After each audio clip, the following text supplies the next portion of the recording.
What's going on, everybody? Welcome back to the final episode on the Nebraska Farm Series. I'm your host, Randleman Buck. Let's cue the intro and get this stuff bucked up.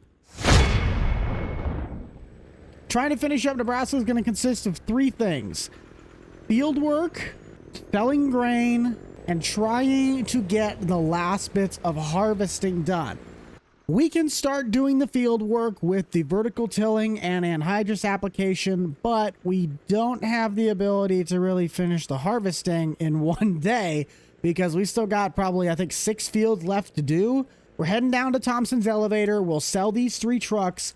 The 2 corn combines will get the gleaner started on field 6 on the top side of the map. The S780 set up on field 37, which is right down where we're actually heading. We'll send a truck to the beans, and then lastly we're going to try and get that 9430, my big 4-wheel drive articulated tractor. We'll put that on the vertical till so he can start working on the fields, because we can't even put anhydrous in until we do some disking. I don't know why, don't ask me, that's just what I found out when you start putting the anhydrous in. After it is all said and done, we have $443,000. While getting our little fiasco sorted out here, I do want to take a moment to thank anyone and everyone for joining in on the race to get to that 100,000 subscriber goal by the end of the year. We've had over 96,000, soon to be 97. I can't thank you guys enough for the year that we have had. I really want to get the harvesting started because, like the beans, those are going to take a minute. I can cycle back and forth. Once I get everything to their fields, it'll be pretty easy to get that 9430 set up on the vertical till, and then he can just go. We can leave him to do whatever he needs to. The corn on the opposite side needs picked, but we at least have all of our trucks in position. We might just go little daredevil-ish, and we'll just drive the combine down the road with the header on. It couldn't be that dangerous, right? It's not that wide. It's only a 30-foot header. I want you guys to hit the comment section down below if you are not going to be buying FS25 anytime soon, whether it's too expensive or you're sadly not able to play it for our console players who have a PS4 or the Xbox One. Do you guys think you'll be sticking with FS22 for quite a while, or do you think you're going to end up migrating over to 25? I know from here on out we will be doing 25 content, unless for some odd reason I just want to stream 22. And it's even been a minute since I played this game, because besides the default numpad 2 button, I can't even remember where my flashers are in this game. I found it. It's on my steering wheel. Only had a few little instances where the light poles and the signs did not work, but we made it over. A lot of people have been asking me, what do you think about 25? Do you think it's better than 22? Do you want to play older games? I'm going to tell you guys right now, the problem with comparing 25 to 22 is like comparing a 1969 Mustang to a 2024. You can't compare something that's been out and has had a reputation for a lot longer of a time versus something that's brand new out of the box. Yes, the brand new game does have a lot of great features and a lot of great things that it has developed over the years, but in the end, you're still comparing a game that's 3 years old versus one that's literally 2 weeks. Over time, once mods start coming out and things start transferring over, we're really going to see where 25 is going to lead us. There's a lot of great new mechanical features with the modding, like materials system, and really the scripting is just getting better and better as the days go by. So 22, fantastic copy, wouldn't have changed it had it any other way, but I'm excited to see what 25 entails for us in the modding department. One worker, though, that is going to be driving this combine but is not going to be carried over into 25 is going to be Kevin. Kevin does not have any sort of a AI pet in 25 that looks close enough to him. So sadly, after 22, Kevin will be retiring. I'm sure we'll find ourselves a new worker that can take his place. But Kevin, you will be missed, man. You are a really great combine operator. I like to point things out to you guys if you don't notice this, but on the 9660, you guys can see that the decals look really nice. I did finally put in that new graphics card about 2-3-ish weeks ago, and you guys can see the decals aren't that weird foggy stuff anymore. I'm hard at changing, but I'm starting to learn. In order to make headway, you have to learn how to change. With one full headland wrapped up, that is 90, well 89, but 90% in the hopper. Oh boy. We'll let Kevin take our place though. He'll try and get corn set up. 12 seconds later. Yeah, Dennis, I'm finally looking to buy that 4054. 238? All right. All ready to go when you're ready to pull it. Sounds good. That's it, guys. We're $204,000 in the plus. The last of the debt is out the door. At least I think. We officially did it. We made our money where the money counts. Dan and Corey have already moved the carts to their allocated fields, being 6 and, 47. I'm now taking the corn header down to that smaller corn plot that we have. Kevin was saying that he can handle himself on that south side. I think one more thing to get really ready back at the farm, and that's if we wanted to have 2 carts at one field, and field 6 would be the one to do it. I wouldn't mind putting that new 9R on the anhydrous bar, so that way it has the least amount of compaction with those big LSWs, but the 9430 currently right now is just sitting there in the shed doing nothing. It's really hard to pick what you want things to do because we have tractors to do all this work, but there's just so many other tasks spread around the map that we have to start, knocking out. We cleaned up the combine with some anti-clean before we swapped it over to corn again. This thing's been running beans for the last couple of weeks, side by side with the STS. The gleaner is going to be making its way up to field 6 here shortly, but I think the 16 row really should have a chance to just gnaw on this field and get it done in a relatively short time frame. Pipe out to the side. We'll get rolling. Looking at that yield monitor, I'm liking what I'm seeing in the bottom left. It is all dark green. We've been staying relatively consistent at that 245 bushel mark, so let's hope we can stay with that, because previous harvests, we were looking at what, 160, 170 the whole time? In the short term for words, our hard work really paid off. Not even gonna get around the headland once. Some good yielding stuff. Oh yeah, I always forget this field has technically 2 field entrances. Haven't decided yet if I'm gonna sell this corn. Let's take a look at the price tags and get an idea. Oh, that's bad. That is bad. Yeah, 463. I think 463 is the highest we got. Ah, Providence Grain. Of course, it's the one that I have to go all the way around the section to get up the hill to. This junction is by far the most inconvenient part of the map, because that is the giant bridge that goes across the whole top side. Whew, this one could be rough. Considering I just got about 12 grand for a truck of beans, and that was almost $12, and this is half, yeah. A whole truck of corn is gonna get me like 6 grand. That's not good. It honestly might be more cost effective just to go to the elevator with Thompson here, because that's going to be a lot of fuel just to get, what was it, like 20 more cents? I mean, 20 cents is 20 cents when you add it up over time, but when you start clocking in the miles and then the maintenance costs, I think that's going to factor out to be either even, if not worse. Hang on, is that our gleaner? I think that is. You guys see that in that very right? Oh, he's behind the tree line now, but I think our gleaner's on his way. Hang on. Where's he at? Where'd you go? Oh, there he is. Found him. Dan, why are you in the ditch? That's a rental, dude. That's a rental. Can't have anything nice, can we? I think you guys are in for a little bit of an explanation. If you haven't heard yet, we have officially changed the name of the channel to BUCH'D Up. This was a very, very abrupt decision decided upon my newest channel sponsor, Pocket Host. So Pocket Host is just kind of like Nitrado and G-Portal, where they are going to be able to host game servers for you guys in Farm Sim 25. If you guys know Dave from G-Portal, he actually has worked with Clutch Simulations and DJ Goham. We were sitting in there talking. He's like, hey, what do you want to have as like a tagline or something that you could use to promote the Pocket Host? And I'm like, I kind of like the word BUCH'D Up. And the dude, Dave, was fell out of his chair. It was hilarious. He's like, dude, you need to try and work with that. Like, you need to do something with that. And I thought about it, and I'm like, you know what?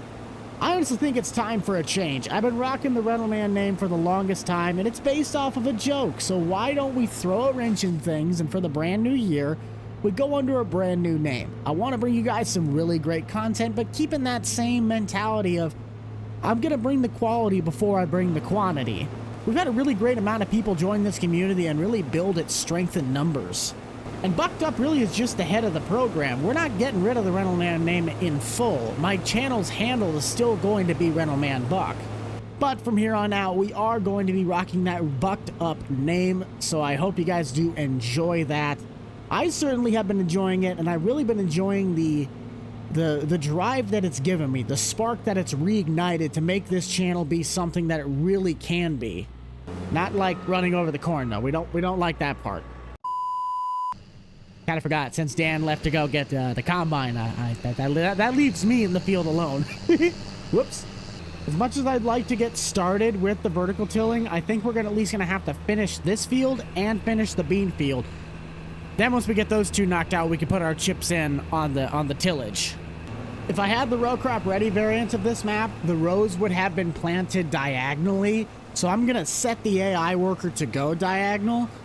But, of course, farm sim rows are going east-west on this map. I'm doing it the way it should be done, not the way it visually should be done. I believe I have my drone in the western stars, so we'll put Daryl in his combine. I'll get up and fly the drone, maybe take it south, get a couple shots at Kevin. I don't want to be talking to you guys the whole time and boring you. So I'm going to go play hide and seek in the semi. We'll catch you guys here in just a little bit.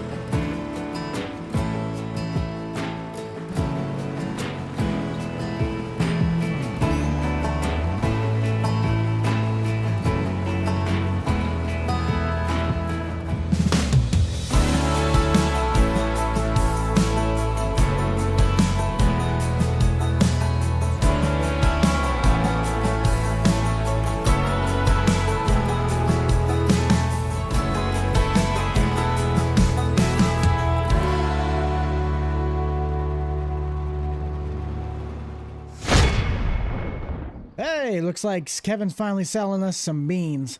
I always love to do drone shots. I'm definitely going to be carrying them into 25. And the first one with that case quad track, man, that 715, it looked clean.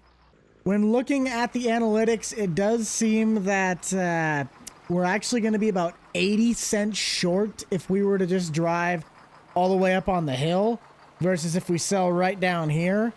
Who cares? It's corn. It's not going to sell good anyway because I don't have it dried. I'm going to save some time. We'll sell it here. Hopefully Kevin's going to start getting that other hopper sold here. He says he's about done. He's only got about a third of the field left. Madero and I will keep clicking away on field 37, and hopefully Dan and Corey can get started up on field 6. Then Kevin can switch over to the vertical till and start working on that. It is a mess, but we are dumping. Hopefully that trailer will crest us over $200,000 again. That'd be nice. All right, come on, Kevin. Kevin. Gonna need you to scoot further forward than that. Come on, buddy. There he goes. He's on his way now.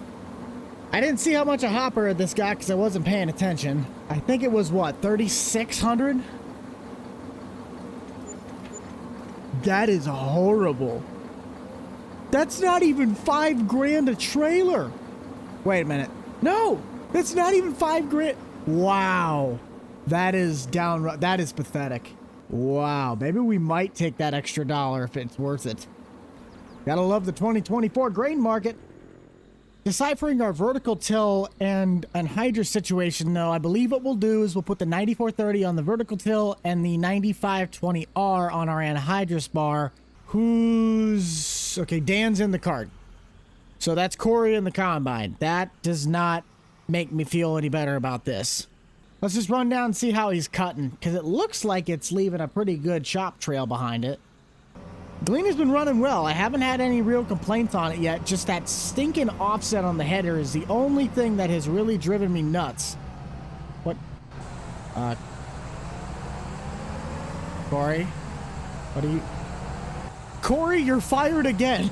This is why we can't have anything nice. Dang it, Corey. Try to have one last great hurrah, and here you are messing around, going around, and can't even do a simple pass. There you go, Corey. Now don't screw it up. I'll have you guys hit the comment section one final time, though, and let me know what was some, not which one, what were some of your favorite mods that you could not start a save game without, regardless of what you were doing. I personally anymore nowadays could not start a save game without Easy Dev, Lumberjack, and Store Deliveries. Those 3 mods go hand in hand to help me get all of this stuff done in a timely manner. As for vehicle mods, though, it really kind of just comes down to what your taste was.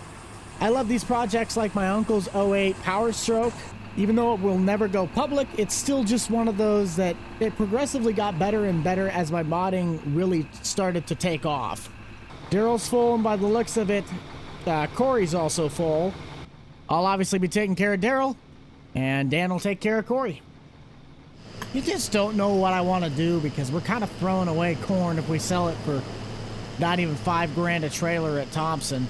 We're going to run it up to that spot on the hill and see if the extra $1 makes a difference. Daryl's got to swap over to the top side, so I mean, it gives us a little bit of time. Moment of truth. What on earth can we get for a trailer? At least at the highest price. Hey, that'll at least guarantee me $5 Plus, you got the environmental score. The environmental score has honestly been pretty nice because we've been getting plus $200 to $300 each hopper because we've really been taking care of our soil types. Yeah, this place will be the place to go. When you break down the numbers, I don't really know what to justify it as because you're $1 less when you go to the place that's literally 4 blocks from where you're at. But you get $1 more if you make the trip. People who have done this, let me know down below. What do you guys do when you're usually doing grain contracts? Are you looking at it as I can get more if I go to here, but it's a longer trip? Or are you looking at it as this is the closest place, so for maintenance and like travel back and forth, we're going to go with the shorter one even though we're getting less money? The difference is obviously going to be a lot less than, you know, $1 a bushel, but just kind of give me an idea on that. That'll help me out in future episodes.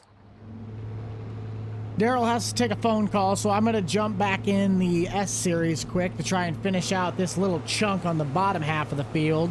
Kevin said that he just dumped what seems to be the final tank out of the combine, so where he can finish the field, then he's going to jump over and get on the VT. I'll fly the drone around again one final time. We'll catch shots of Corey in the gleaner and Kevin in the vertical till. And I really believe to round it all out, I might pull a couple passes in the anhydrous and we'll call it a day. I know we're not necessarily going to be finishing a whole bunch of work besides these 2 fields, but there's just a lot of work to do. And we're going to have to really just go into focus gear. Winter's coming and I got to get this crop out of the ground. Dan says they got 1 full truck sitting up at the hilltop. I'll have to dump likely one. Oh, hello. I'll probably have to dump one more time just because there's still quite a bit of material sitting on that side of the tree line. So let's boot, scoot, and boogie. Oh, I think he was squeezing it. I think that's... Is that Kevin? Pretty sure that's Kevin. That would be Kevin. He finished up. Mint! I don't think his truck has enough room, though, to fit all of what he's got in the hopper, though. He might have to run a trip back. That's it for the south side. Let's move to the north. We'll keep on cooking. Now with everybody migrated up to the Field 6 farm, I just want to do a quick little test pull. Because last time I did this, it apparently does not like to put the amount of nitrogen it needs in the ground when the residue is stuck on the soil. But if that's the case, and this field were to be running corn next year, I'm going to need to run that VT through this field first before this thing will do anything actually productive. Why is precision farming not applying is my question. Hold on, so we're dumping anhydrous. Nitrogen hasn't done anything. What? Well, that doesn't make any sense. What used to happen is I had the variable distributing rate, and you could see and set which crop that you're looking for. Well, apparently this is not reading those numbers. I can't see that. Well, since I can't get this figured out, let's run over and get the VT, because at least I know I can get that to work. And in addition, this thing looks a heck of a lot cooler. A heck of a lot cooler. I'll do a couple pulls first myself, and then we will let Kevin take over from there. The real question is, what are my GPS buttons? Because I think I want to run a track on this. Oh, I got it. Aha! We got the direction. Set that. Beautiful. And then I think I had it set to... Yes! I got it! Residue's looking pretty dang nice. This tractor, I forgot to put fuel in. I really should have thought about that. Oh yeah, how many hours did I end up having? 34.3. This tractor and I believe the 8345R have the most hours on them in the entire save game. This save game I think has over like 400 hours of game time on it to my knowledge. We've been doing this save game now for over 2 years, I know that. Okay, get reset again and we'll head back around. Beautiful. The thing about setting a worker now to this field is that it's going to kind of make me sick, because at 25 you can set the AI worker and they know how to do the headlands and the runs up and down. Well, 22 does not have that, so if I just set him on the run, he's going to go all the way to the edge of the field. He's not going to do the inside of the field first and then the outside like he's supposed to. So I will give Giants a big props for that. They did a really good job with the AI so far. Haven't found too many bugs, but I will say the new AI is definitely a step up from previous years. I believe I've run my course though in the 9430. I'll grab the drone once more, let Kevin take on the duties of the vertical till, and then we'll head back up, catch some shots of the gleaner, and we might start wrapping out our day.